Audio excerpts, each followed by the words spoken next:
Hi, everyone. So excited to be here on this lovely Monday morning, and even more excited to have my good friend with me today, Ford Saeks, who's been on the show previously, and we haven't had a bad show. Actually, every show has been something I always appreciated with the quality takeaways and the very, very relevant information that we get to share and learn from each other. Chat's wide open. We depend on chat to make us more relevant and more directed, as well as create some quality takeaways. So, with that said, Ford, why don't you reintroduce yourself? Our topic today is live streaming, and I know you're heavily involved in that. Uh, Take it away, Ford. Well, thank you so much. People always ask me, is it hard to grow a business? And I share with them that it's never been easier than it is right now because there are so many tools at our fingertips that we can do. And, certainly one of them is being able to go live and be able to communicate and add value to our listeners, our viewers, people watch the replays. So live streaming encompasses so many different things, and you don't have to be, for me, I'm a Hall of Fame keynote speaker and consultant. And so this is what I do for a living, but you can do this if you're a franchise owner, if you're a business owner, if you're a consultant, a staff member working with your team. Um, I just love anything that has to do with communication. Yeah, well, you're so right on because there's nothing like going direct to your audience. And in the day and age that we're in, with a lot of bots, a lot of automation, a lot of AI, the only real test, I guess, or example is when people are going live together in front of a live audience in real time. And it really shows you how responsive and reactive in a quality way someone can be in the moment, and the opportunity for people to interact and participate during and after the show. Well, we got Carrie here who has a joke of the day. What do you call an apple that plays the trumpet? A tutti frutti. Okay, well, that's a good way to get a little levity going. And so what attracted you to live streaming, Ford? Well, I think it really comes down to three things. In all my work with brands, big and small around the globe, I've found that it comes down to mindset, strategies, and tactics. If you don't have your mindset dialed in, all the strategies and tactics in the world won't work. So as we talk about live streaming today, for some of you, you just need to go back and figure out your big why and what would you say and how would you add value, and don't get seduced by the technology. Once you have your mindset dialed in, then it goes to your strategies. You use Restream right now, and you're LinkedIn Live daily. My show's weekly. There are times where I think, gosh, I should probably do a show more often. And I think that people always say, well, how often is too often? Well, it really depends on the relationship and adding value. It's like when I do sales copy, I have a digital agency. People ask me, Harvey, how long is too long for sales copy, or how long is too long for a live stream? It's never too long, only too boring. If you're delivering great value, it's fine. If you're not, well, then 10 minutes could be too long, right? And so then it comes down to tactics. Tactics are, okay, your technology stack, your microphones, your lighting, your sound. Do you have the technical things to help make the event successful? People will forgive poor video, but not poor audio. So you can see here, I've got a good camera, I've got lights, I've got a good microphone. And, because you want the people have a certain standard now that they're used to seeing. So if you're doing live streams, ask yourself which category, as we go through this topic today, do you want to focus on for you? Some of it might be just mindset. You just need to get off your butt and do it. And of course, butt is a technical term. And then others might be, I just don't know how to do it. I don't know the strategy. How would I find listeners, and where would I go, and where would I go live? And then there's the strategy part, and then just using the systems, understanding how the systems work. Yeah, that's a great three-part answer to that important question people may have. And obviously, you don't know what you don't know. And whenever you look at something for the first time, you usually see the challenges and not the opportunity, or it relates to past experiences, which most people tie into doing their own organic video, which is a lot of scripting, production, editing. And when you get done with it, it's kind of plain vanilla because it's kind of pristine in a safe way, but people don't want to play it safe and don't want to see safe. I'm sure people who are really experienced at doing organic video can do better than that in time, but they never get the time if they start out with the fear and with the disappointment that comes with trying new things for the first time on your own. And I think that's what I've learned is, I've noticed, or I did notice, that over 50 some people who never did a show before as a guest within a few months had their own show. And if this was happening on its own, I thought, well, if that's what I could do without intention, what could happen with intention? So I started a training program, and then I formed that into a cohort group with 6 other live streamers that gets together every other week. And the beauty of that is you get to syndicate yourself in them through the shows. Like I was just talking about somebody to Ford earlier. He said, well, I'm going to try and have him back on his show. And when someone's on someone's show, especially if they're with someone who is of higher esteem or recognition at least, it brings more value to the person that you're with. And then like Ford has kind of illustrated, it's the know-how, it's the best practices, because knowledge is power. When you start to learn more about what you're doing, you get better at it and you get more comfortable with it. And live streaming, I believe, has a lot to do with the energy you project, the comfort level you have.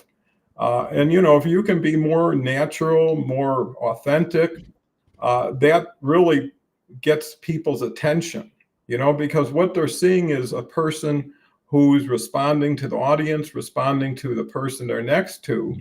And people can relate to that, saying, well, that's how they would probably treat me or talk with me, and they can see themselves doing it. So I think everybody needs a helping hand down to bring them to a position where they can probably help somebody else. But it's also the ability to resource the knowledge, the experience you have, and transfer it into a live stream experience like this. But the beauty of it is we're building tremendous content as we're sharing content in the moment. It will ultimately be legacy content that will be viewed over and over again and repurposed in different ways. So there's multiple benefits to live streaming besides just a direct result. So when it comes to live streaming, how do you choose most of your topics? Well, I always want to look at something that's timely, topical, and relevant.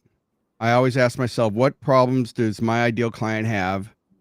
And more importantly, what challenges do they have that they're willing to pay to make go away? So the fact that they might just have a challenge is not necessarily what I'm looking for. I'm looking for an alignment between what I do and how does it position me in the marketplace. So, I always tell people, don't get seduced by your delivery method. Your identity is not your delivery method. Your identity should be your expertise. So even, for you today, it's not that you're a live stream expert, it's that you're an expert in communication, right? So you always want to look at that level up. What is my identity? So for me, I'm known for business growth. How do I accelerate growth? How do I increase influence? How do I increase the average transaction? How do I increase repeat and referral sales? And how do I reduce costs in operations? How do I efficiently use operations? And so I'm not tied to speaker, trainer, consultant, expert, blah, blah, blah. Although, yes, that's part of what I do. And so going on live streams helps you get social proof, helps you position your expertise. And if you're new, I recommend that you look for channels that are going live and see how you could be a guest. And that's a great way to also build your brand, to be a guest on shows. And then when you decide, you want to learn more, obviously, go in and take your course or participate in someone else's live stream. Yeah, I think that's spot on again. And, it's really what is it that you can do for them, which has to be primary in your thoughts as far as going live stream. Now you can entertain, you can educate, you can inspire, but most of the people on LinkedIn, and it also simulcast on YouTube, are business people, professional people looking to enhance their future, build their success. And in today's day and age, everybody's got to learn how to reinvent themselves more often and how to change quicker than ever before. Because has to do with a lot of knowledge base, but also a lot of relationship based. So this is a program that you need to relate to the audience, you need to relate to your co-host, but you also need to relate to your potential client base and make it something that they get without having to be told directly. It's not a sales tool, it's more a promotional opportunity. And it's not a promotional opportunity for yourself. It's a way that you can help them become better with the relationship you can develop. And the other element that's important is you can build slowly. You don't have to get it all done in one show. You can do a second show, a third show. I know I started out with an 8-minute show, and it was me, myself, and and I didn't have more than 8 minutes of me that I wanted to spend time with me with. And until I got a guest, until I got an audience, did it make a difference? Want to recognize Charles Caldwell. I've actually been talking to him via message this morning.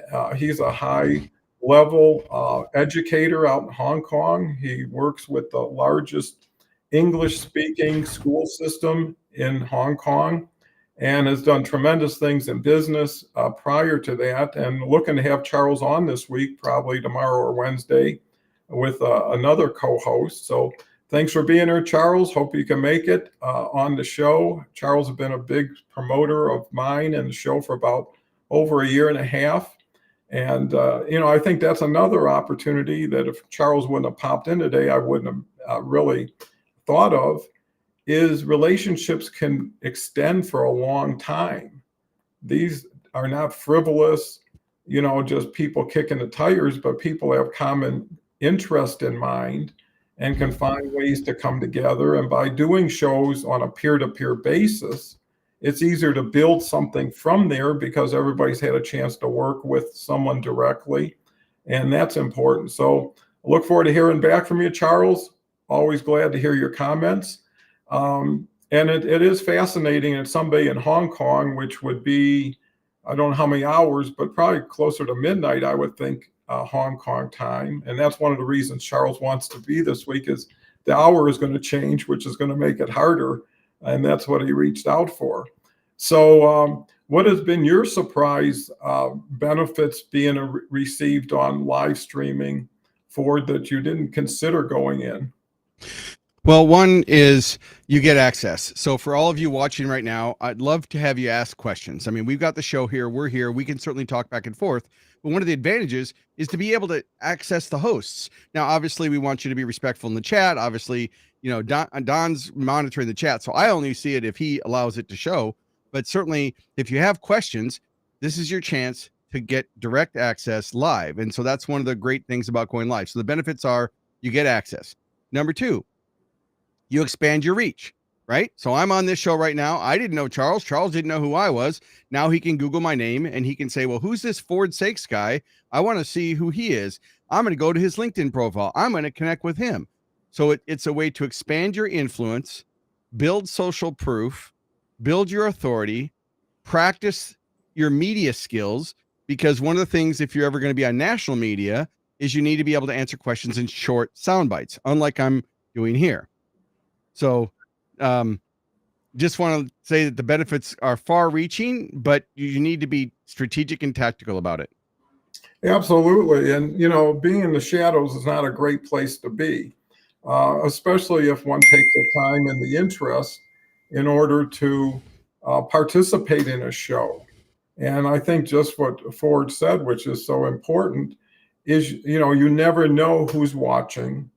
You never know the connection you will meet, So anybody coming here would be someone who probably gravitates to live streaming and live streaming shows and guesting, and if Charles, I know Charles, it would only make sense for him to reach out to Ford, make a connection, maybe share a little bit about what they're into, because I know Charles into some really creative, innovative things.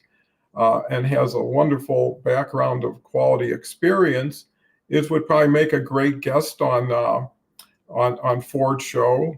He definitely has brought value to our show. And then you never know the referrals that Charles knows, right? That might be saying, hey, you got to check out Don's show or Ford's show. So it's really a community opportunity if the community comes together in the right way.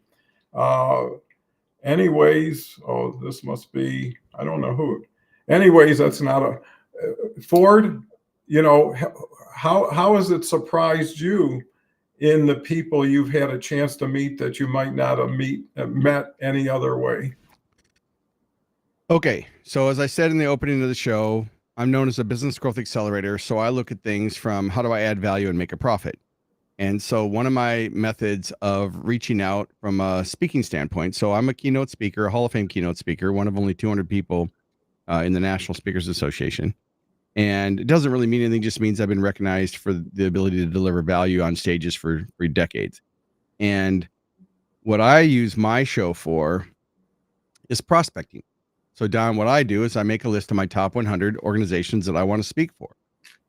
And then I build a relationship with them on LinkedIn by giving value. And then I invite their CEO on the show to talk about their journey. And so I have a chance to spend 45 to 60 minutes with the CEO of an organization to have them tell their story, what worked, what didn't, really get to know them, create a friend and a new colleague. And by the end of the show, just by the fact that I'm on the show and how I answer questions and what I do, they intrinsically just say, you know what, we should have you at our conference. And so I use my show to add value, obviously, to the listeners. That's number one. It's not about sales, it's about communication. And the point of communication is the response it elicits. So I use my show for prospecting to build new relationships. And sometimes it's not the person on the show is necessarily going to book me, but now they know me and they sit on boards and they're on committees and they're in the marketplace. And then when my name pops up on the radar, they can say, well, I was on his show. So my show is called Fortify Live. I go live Wednesdays at 11 a.m. Central, and I'm on Facebook, LinkedIn, and YouTube. My replays are at Fortify, like my name, F-O-R-D, fortify.tv. You can go there. That's my YouTube channel, and you can watch previous guests. And so I use it as a prospecting tool and then as a brand building tool to digitize my reputation. Yeah, obviously you get a lot more top of mind awareness that way. And sometimes, most times, it takes more than one impression to make a lasting impression. So people see you and then they see you and recognize you, see you again, and to get to know you a little bit better. And then it starts to ferment to some extent. And when an opportunity presents itself, there may be a good match to it. And again, the other thing is once you see somebody, you've got an opportunity to connect, because if everybody knows what Ford just mentioned, we are looking for more than a conversation here. You know, we're looking to see how we can extend and expand out to the audience and bring in more relevant people, because I think relevant is the key to live streaming. There's a lot of people get on a show and just have a good old time and everybody's happy, but no real quality information has been passed. And there hasn't been any invitation, any invitation to embrace that person, you know, and you want to be with people who are a little smarter than you in areas you're not that experienced with. And that's a way of hitching a ride and taking that to another level. And I think we all know that you got to give to get. You got to have people, you got to oversample in some ways to encourage people, especially if you know you have that value that people are going to not only perceive, but take advantage of. And so it's really about, you know, reaching out, seeing what comes in. I know my approach lately is anybody who touches me before I touch them is definitely a better candidate, which I mean by who's looked at my profile today, who's commented on my post, who's connected with me. Now, not everybody is equal in that sense, but you can find probably 7, 8, 10 people a week. And every aspect, and it leverages LinkedIn beyond just LinkedIn, is a potential connection. You got to keep expanding your relevant connections. You don't have to just build your vanity numbers, but you've got to have more people coming through that says, okay, here's a person I can have as a. It looks like you froze. I'm still here. I'll see if you come back. Yeah, I should be. Am I back now? Okay, yeah, I'm still here. I just want to make sure. Yeah, we're good. Yeah, it happens. It says oops, and that usually worst case I have to sign off and sign on. So I'm glad that recognized itself, so we don't have to. You won't have to be surprised. So Ford, I was always impressed with your background, and can you tell a little bit of history of where you started, how you started, and how you ever got to be as significant as you are today? Certainly, but I want to go back to something you said. I won't forget the question that you talked about frequency. Today in business, it's a moving parade. People have a very short memory. And so, where it used to take 7 to 10 impressions per the marketing studies, it now takes 30 to 50. So, if you're worried about overexposure, it's just not something to worry about. You need to increase your frequency of being visible because there's a lot of noise and you got to stand out above the competition. Now, as far as my history is concerned, I grew up as an orphan on the north side of Minneapolis. I lived in the projects. I paid $17 a month for government housing. And I pretty much ran around on the streets all day until I got a cassette program in a detention center called The Strangest Secret by Earl Nightingale. And I listened to this cassette over and over again, and it changed my life. And it's one idea can change your life. One idea on this show could change someone's perspective. And so I got that cassette program. And prior to that, I was thinking that I would die before I was 25 because that's what all my teachers and counselors would tell me. And after that, I started my first business. So I started a business at 15 years old. I raised $35,000 in gross sales. In today's equivalents, that's about 300 grand. So not bad for a kid from the projects with a 9th grade education. And so that started my business career and my entrepreneurial career. And since that time, I've had 17 different businesses. I've got multiple patents, a lot of intellectual property. And if there's anything I've learned, Don, it's the more I know I don't know. So while I am skilled in a lot of areas and I know a lot, and I have been called a jack of all trades, but if you actually know the whole quote, it's not a jack of all trades and a master of none. There's actually more of it that actually complements the jack of all trades. So if you don't know the whole quote, go Google it. But the point is, I learned a lot about a little thing because I was curious. I was curious how things work. I would take things apart and I would put them back together. And so I always would figure that if one person could do it, I could do it. If I had a business and I made one sale, then I could make 100 sales. So I always knew that there's no such thing as a money problem. And I want to pivot for just a second to one of the questions that's on the screen right now in the chat. It says, I have a question. I'm trying to pay my property taxes for 2024. I need $1,600. Otherwise, I'll be living in my car. All right. Now, here's what I would tell you. It's perspective. You want to make more money, add more value. The question you should be asking is not how do I pay my property taxes? It's what value do I have? What could I do to generate the money? Now, we're not going to do a whole hot seat today where I bring you on because I don't know the user and I don't want to create, that's not what the show is about. But I think it's important for the listeners here to understand that are you open-minded or closed-minded? See, a closed-minded person says the job market sucks. There's no opportunities. An open-minded person says there's always a way. So my first question to you would be, what is in your success library? What are you watching on a regular basis? What are you doing on a regular basis? Raising $1,600 is not hard. You could do that minimum wage if you wanted to. Now, I'm not saying you want to do that. I'm not here to debate you. I don't know you. I have no idea where in the world you're located. I'm just here to say that you can either be a victim or take action. And again, I'm not judging you. Please don't take this personally. I'm only responding to the generic question. I have no basis on the background. So again, if you're taking offense to what I'm saying, that should be your first clue that you're focused on the wrong thing. See, it's not about me. It's not about Don. It's not about the advice. It's about every day above ground is a new day. Every day that you wake up is a new opportunity for you to apply your skills, learn something new, add value. I'm sure there are a lot of people that you could go to. You could panhandle on the street if you had to. I'm not saying that's what you want to do, but I don't know your job and expertise, but I would say focus on how you can help. Now, I also know when it comes to property taxes, there are all kinds of hardships programs. So I think that I would say if you're asking the wrong question, the answer doesn't matter. So I would focus on what you can control, which is your attitude, your actions, and your allocation of time. So if you were to write something down, write down those 3 A's. No offense taken. Thank you. Okay, good. I'm glad you actually responded because you're on these live shows and sometimes you get trolls and you get people that answer stuff and you never know. And then you start this whole comment thing, but comments help the shows go.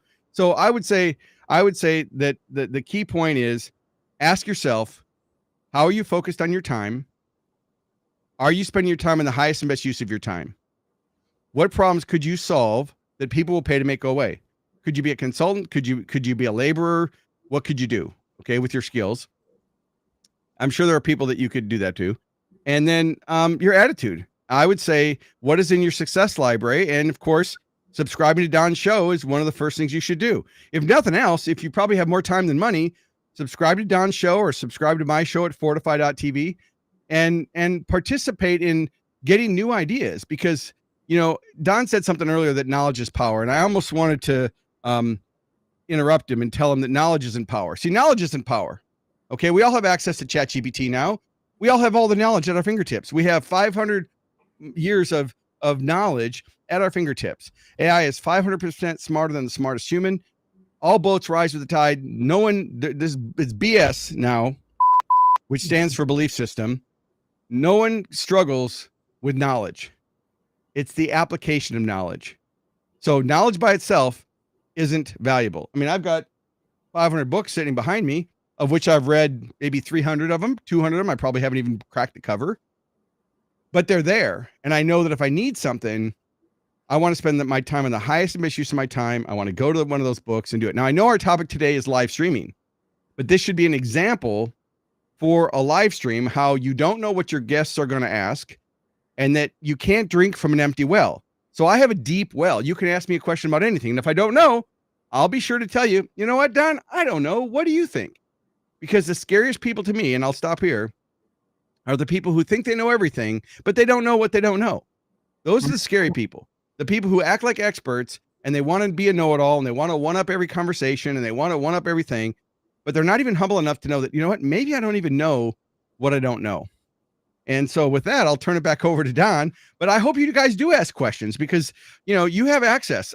You can Google my name. I'm not cheap to get on to ask questions. I mean, you can look it up. It's $15,000 to get me on the phone. So, you've got access to me on Don's show. If you want to ask a question, obviously it's his show. He wants to stay on topic of live streaming, but the real benefit of live streaming is what we just did, which is a hot seat, which is showing you the ability that if you're going to be a guest, you have to be prepared to either answer the question, focus on what you want to talk about, or be humble enough to say, Don, that's a really good question. What do you think? And then pounce it back to the host. And with that, I'll turn it back over to Don. Well, I don't know how I can top that because in a short period of time, you exemplified the best of what a live streamer is and what they can do. But, the other real benefit is you never go to a show knowing what you're going to learn. And just to get to know someone better, because then it gives you context and reference. I mean, I grew up in the inner city of Detroit. I had a different struggle. I was on the streets early, had a different kind of home life. And early adversity, if you can overcome it, is always going to be in your favor because you have something to relate to. You can always say, I've been through worse than this. Or, I know I can accomplish this if I knew more, got to know somebody who knew more, was willing to share. It's kind of funny when you say Earl Nightingale, because my first book that really changed my life was Think and Grow Rich. And my second one was The Essence of Success with Earl Nightingale. And I continued to listen to Earl all the time. And he's an old timer, was very big in the 50s, the 40s, has a fantastic story. And he talks really down home, regular, easy to understand, easy to relate to, has some great characters that he brings out in his stories. And I think the idea that if he can do it, I could do it. If Ford could do it, I could do it. We were never destined for this. No one said when we were born, hey, he's going to become a great speaker or author or live streamer. In most cases, they just saw where you were, not where you were going, or where you could go with the right information, with the right mentors. And everybody had somebody to help them show them the way. And it could have been an author, it could have been a tape. It doesn't have to be a physical person. But once you get the value from somebody like that, you start to look for other people like that. And there was a saying, if you want to get to know who someone is, ask them what they're reading, and they'll tell you if they're doing comic books and other things. Nothing, no judgment, no offense. But if they're reading something that's kind of a little more heady, that's a little bit more, you got to think about it after you hear it a couple times to really understand it. It really makes your star rise faster with you. And it's the confluence of forces that come together that separate the real winners from the players and from the non-players to the players. But, there's a saying, the next thing best to playing and winning is playing and losing, right? Because you're playing, you're out there. And failure is only feedback if you allow it to be, as opposed to judgment or, hey, I'm not, what were you ever good at the first time you did it? Go back to riding a bike. You ever remember how many times you fell down? No, not as much as you remember the thrill of having speed and motion under you, and how it elevated you to want to do more of those types of things. So, it always helps to have a grounded background. You always see people whose grandfather was a baseball player, whose father was a baseball player, and now they're a baseball player. Why? I don't think they were anything special, except they got exposed to it early. They had people who were there to instruct them and support them.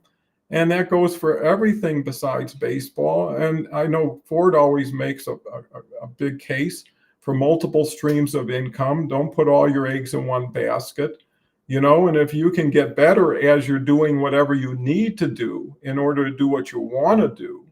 And passion goes a long way, desire, the ability, like, whatever it is, I'm going to do it, burn the boats, there's no retreat.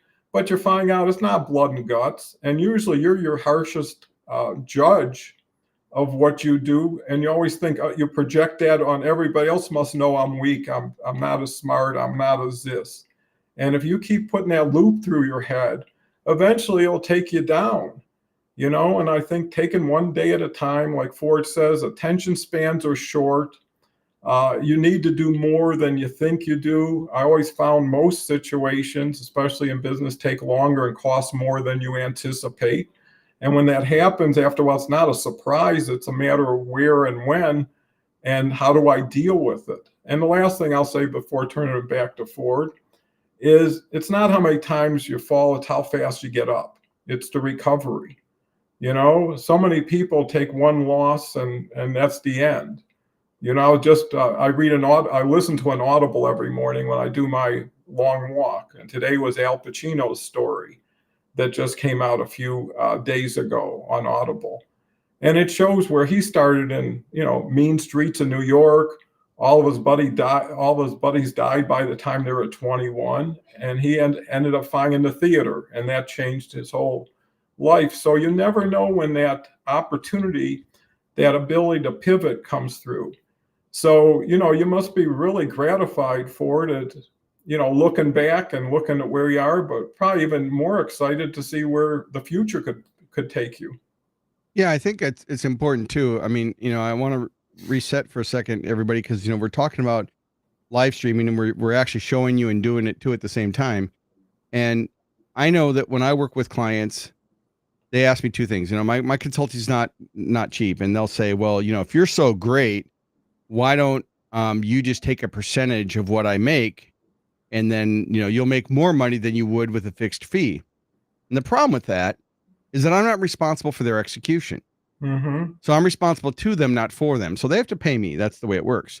Now, sometimes they pay me and I also get a percentage, but I never just do it for a percentage. But here's the deal.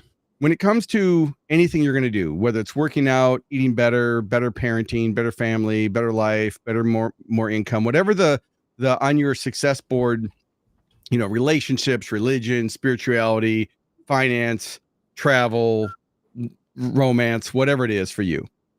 People always say, well, I don't have time. Well, I want to do a live stream, but I don't have time. I want to get a guest, but I don't have time. And here's what I would say is your next tip. It's never that you don't have time. It's just not a priority. Mm-hmm. So that's a hard pill for me to swallow, but it's the truth because I have to remind myself. So just all the advice that Don just shared and I just shared are what's in my success library. It's where I go to when I hit a challenge. So it helps me refocus. Now I fail, I mess up, I make mistakes like everybody else. I do stupid things. I didn't manage my money right. I made millions and millions of dollars in my career. I never managed it right. So, that's a whole different story we're not talking about, right? So I had to learn the hard way, forget the mistake and learn the lesson. But it's not that we don't have time. It's just not a priority. So when I hear myself say, well, I want to go to Orange Theory or I want to go work out or go ride my bike. And if I say I don't have time, I remember that there's really nothing I have to do. Mm-hmm. And for all of our listeners and viewers out here, there's nothing you have to do. Now, just for the disclaimer for this recording, this is for educational and informational purposes only. If you need health advice, please seek out a competent professional. We are not liable for anything that you hear or say or do there. So I've given the disclaimer on the live stream, which is not stupid, by the way. You should do that. But there's nothing you have to do. Don, can you name something you have to do? What do you have to do, Don? I mean, I just got to wake up in the morning and breathe, I guess. But you don't even have to do that. There's consequences. You can die. Yes, so there's nothing we have to do. You don't have to pay taxes. There's consequences, but you don't have to. You don't have to do anything. And once you realize that everything is a choice, it's a choice for you to be listening to us right now. It's a choice for you to be thinking critically about what we're saying. It's a choice for you to have a new perspective today. Every day you wake up above ground is a good day. So it's a chance for you to begin again. And the thing is, forget about the past because it's gone. Forget about the future because it hasn't happened yet. All you really have is right now. Now, I'm talking to myself just as much as I'm talking to this audience. Yeah, I can sound like I've got it all figured out. Life happens to all of us. So let's be real on that. But I think that most of us suffer from a little bit of imposter syndrome. We're always comparing ourselves to other people and we see other people being successful, but you don't know the story going on behind the scenes in what they're doing. I mean, I've had the opportunity to work with a lot of my mentors when I was growing up, speakers, authors, trainers, and consultants that I read their books and went to their events, and now they're my clients, a lot of them. And I've gotten to see behind the scenes, and it's a very humbling experience when you realize that everybody at every level, it doesn't matter how many zeros they have after their bank account, they struggle with the same things. And with the short period of time that we have on the planet, just ask yourself, are you spending the highest and best use of your time? Being here today is the highest and best use of your time, because if nothing else, we're challenging you to think.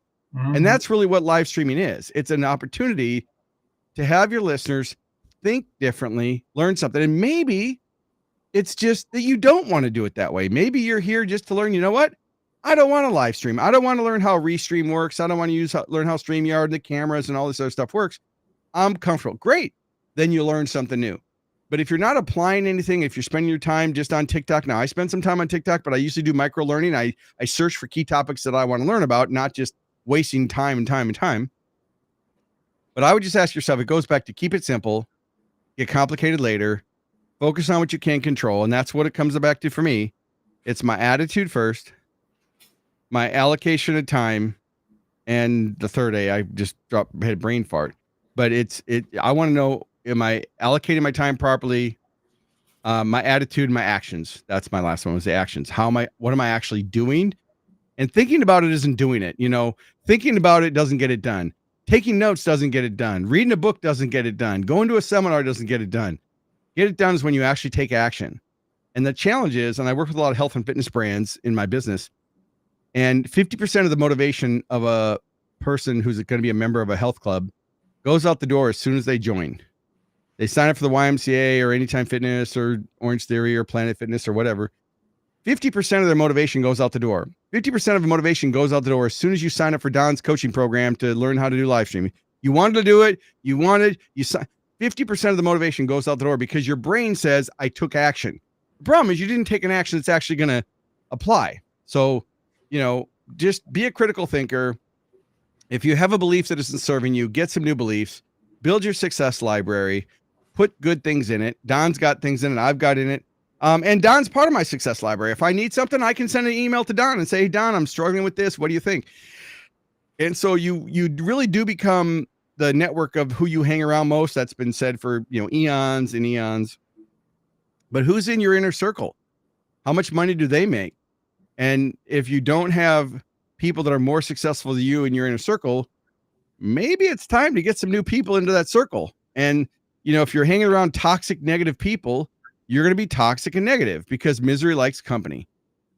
With that, I'll turn it back over to you, Don. Yeah, no, you make some wonderful points as always, Ford. And oh, thank you, everybody. Who's clapping? I was already around it, but disassociation is as valuable as association. So, if let's say you're the factor of the 5 people you spend the most time with, where are they going? Where have they been? Where could they possibly take you? And where could you take them? And a lot of times it's peaked a long time ago, but it's the familiarity, that the comfort to say, well, and you make excuses. It's not that bad. They're not that bad. And who are you talking to? Who are you trying to convince? And it is being proactive. It's doing new things to learn new things, but also to practice things you've learned, right? So it's important to keep doing things, pushing the envelope, because you find out, it's like a lot of people are afraid of falling out the window until they figure out they're on the first floor, right? And all this time they've had this fear of whatever, and the fear of this will then be the fear of that coming up, So unless you're a good friend to yourself instead of in some cases an enemy, the game is always between you and yourself. And what proves that, especially when it comes to prioritizing time, is it's amazing when you have to do something how much you can do. When it's no question, it's this or not, you find a way, you find time. When you had a bad finger, hit your foot with a hammer, you won't worry about the finger anymore. So, I wouldn't go out and do that to prove that, but it is relative to most people's situation because you have so much more going for you than you understand or appreciate. I think one of the benefits of age is I remember how it used to be and what it used to take. I mean, a lot of I can go back to sending out postcards, and having to buy labels and then having to come up with a message and put a stamp. And it could have been, by the time you got done, 60, 70 cents, and it was a one-time deal, and you hope the postman delivered it. You hope someone read it before they tossed it. Now, with a platform like LinkedIn, they give you 1 billion registered users to choose from. They deliver any message as often as you want for free. There's no real cost to it. They never tell you how much you can do. They don't limit you. If you want to post 50 times a day, go right ahead. And even on a show like this, they allow you to invite 1,000 different people to every show that's in your network. And, you got to figure, if it's going to be, it's up to me. You can't just say, I'll do my half. And that's where people get small, as they keep score. Well, I did 53%. You only did 47. Instead of saying, let's just get the job done. Whatever it takes, let's just do it. If I got to do 80 and you do 20, and it's easy for me to do 80 than for you to do an extra 30 on 20, hey, forget about it. We'll do it. And the more you do, there's people who have an appreciation for fairness, for what's right. There's a 2-step philosophy, which is you take a step, I take a step, I take a step, you take a step, but nobody takes 2 steps. And it kind of tells you how far you're going to go with someone, because there are fair weather friends that when it's sunny out there, everybody's smiling, having a good time. As soon as the clouds and the rain come in, you see who's left happy out there, knowing that the rain will stop and they'll be in a great position when that happens. And it's allowing yourself to have the timing and positioning that it takes. And a lot of times high achievers get ahead of themselves. They get so far in front of the band, they got to slow down and let it catch up. So at a certain point, it's all about reviewing, plan, do, review. You see what happened, you optimize a little. I mean, it's no different than weight training. You start lifting weights for the first time and 5 pounds seems like 100. But after a while, you condition yourself and you go to 10 pounds or 15 pounds or whatever it takes. But that's exciting because it's results driven, just like weight loss. But losing the first pound and seeing it makes all the difference. The sacrifice doesn't help you. Well, I gave up this, I gave up this, I gave up this, started doing this, and I'm not seeing results. Well, sometimes it takes time and you got to have patience. And that's another quality most people don't have. And you got to overlook the noise, right, out there. There's so much distraction. And again, who are you comparing yourself against? And why would you compare against anybody? Because everybody wakes up with their own set of concerns and fears, no matter how big they are. And sometimes the bigger they are, the more fragile they are because they're at this high level that they know in time they can't maintain or may not want to maintain. And I think that brings another element is what do you want to do? What do you love doing? And sometimes people are really successful at something. It's not enjoyable anymore. I remember as a kid, I played pinball all the time. And as soon as I mastered the game, I didn't want to play it anymore. When you got all these free games and you wanted to move to the next challenging situation. Because I think that's what makes you, at the end of the line, whenever that is, reflect on your life. And everybody I've talked to who did really well or didn't do really well have never said, in 1968, I made $75,000. They tell me about the hunting trip or the fishing trip or the Thanksgiving. And I think that's where balance has to come in. If you're a one-trick pony and you've got no life after your, let's say, professional situation, was it worth it? How can you go back and unring a bell? And I think it's talking with Ford, listening to Ford and myself and other people that I'm associated with that really bring harmony and balance to your life. And, the ability to really enjoy someone else's success for them and with them, not at the expense of them. Too many people build on the backs of so many others, and that's not a sustainable or an enjoyable approach. And it also shows you didn't have enough on your own, that you had to take something from somebody else and make them more challenged to make you more successful. And I guess you can always get into the definition of what success is. And I think it has a lot to do with happiness. Are you truly happy, or is you happy as you could be? Or is it like sacrifice? I'm going to make a lot of money, but I'm going to be away from home for 2 weeks, or my family, or someone, or somewhere I really would rather be. And that takes a stronger person to say no. It's easy to say yes if someone throws money at you, or fame, or fortune. So, what has allowed you to be more seasoned in time, Ford? Well, I think just some of the things we've talked about today. I have a curious mind, and I've had really good mentors, and I've surrounded myself with people that will call me on my crap. I'm human. I start complaining about things, and my inner circle will say, drink your own Kool-Aid, take your own medicine. What are you doing to change it? And that's where I always have to rethink it. So on my phone, I have a success library. I have affirmations and key things, key thoughts, questions to ask to help reframe myself. I have Audible, I have Kindle, I have my books, I have my mastermind. I'm an EO member for Entrepreneurs Organization, so I go to meet with them weekly. I participate in live shows like this.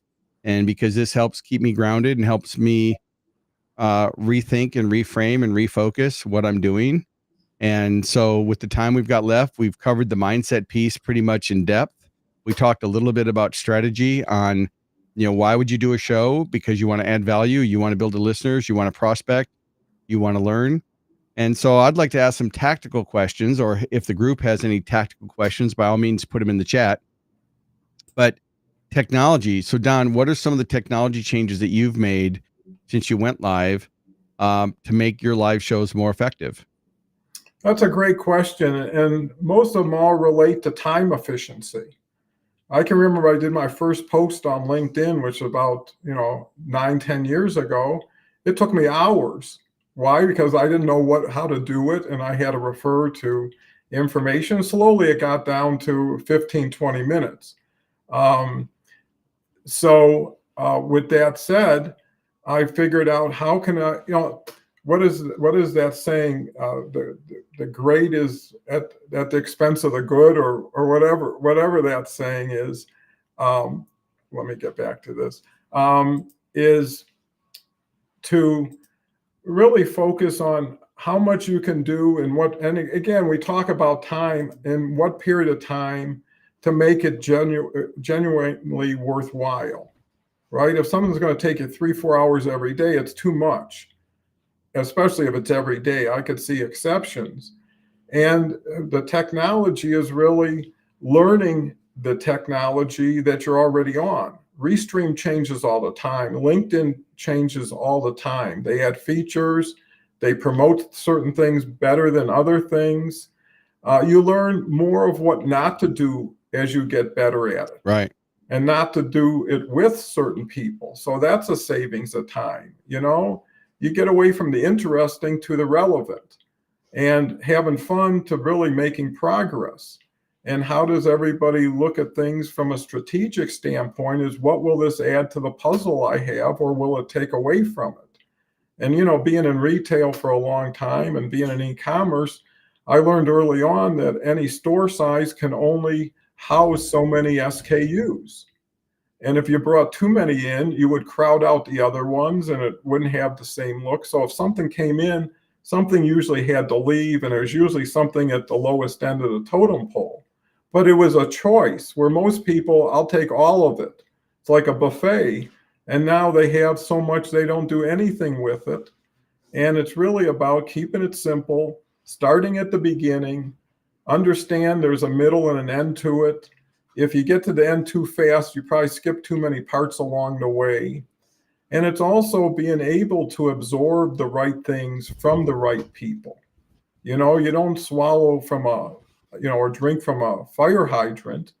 But there's also pieces that someone brings, like Ford must have brought so many points to me that made me not only refocus what we do, but also to fill in the spots I didn't know I needed, right? And all of a sudden it's like, that's the piece, or that's the perspective, or that's the direction I didn't have. So it doesn't have to be some profound statement that you repeat over and over. If I talk about my grandfather, everybody in the audience thinks of their grandfather at that moment. Something will come back to trigger something. If I talk about my first job, someone will think about their first job. So there's a matter of direction. We've got Omar here. If you don't know Omar, incredible gentleman. He's in Turkey today. He actually typically is in Arizona where he lives. He has multiple shows I've been on. He's been on my show. He's got a show called Zoom Party, which is like Jeopardy. And I'm actually going to be a guest and a host of something.